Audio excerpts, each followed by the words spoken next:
पूनम यादव अपने YouTube channel पे आप सभी का स्वागत करती हूँ। दोस्तों, मैं आज एक बेटी सुहाग गीत गाने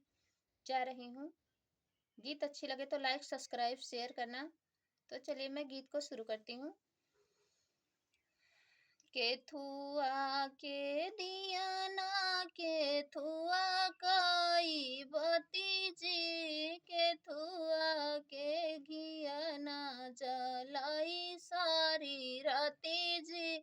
केथुआ के घियाना जलाई सारी राती जी, सोनवा के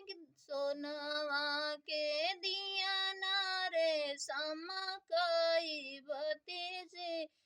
गैया के घियाना जलाई सारी राती जी, गैया के घियाना जलाई सारी राती जी,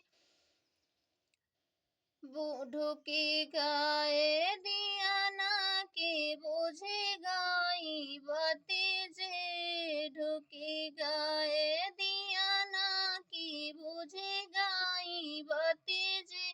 पियावा जुआरी जुआवा खेलाई सारी राती जी, पियावा जुआरी जुआवा खेलाई सारी राती जी, जाऊ माई जन त्यों पिया मिली हई जुआरी जी, जाऊ माई जन त्यों पिया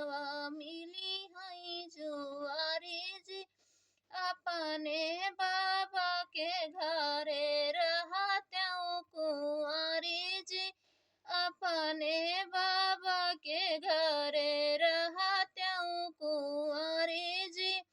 जाऊ माई जन त्यों धाना या सासू कुंवारी जी, या सासू कुंवारी जी, फुलवा के मारे धाना जब्यू को मिलाई जी, फुलवा के मारे धाना जब्यू को लाई जी, जाऊ माई जन त्यों पियवा मिली हई जुआरी जी, अपने चाचा के घरे रहा त्यों कुंवारी जी, अपने चाचा के घरे रहा त्यों कुंवारी जी, जाऊ माई जन त्यों धाना या सासू कुंवारी जी, जाऊ माई जन त्यों धाना या सासू कुंवारी जी, फुलवा के मारे धाना जब्यू को मिलाई जी,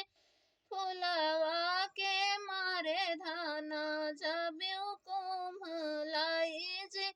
जाऊ माई जन त्यों पियवा मिली हई जुआरी जी,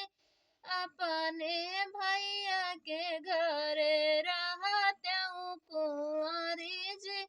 अपने भैया के घरे रहा त्यों कुंवारी जी, जाऊ माई जन त्यों धाना या सासू कुंवारी जी, जाऊ माई जन त्यों धाना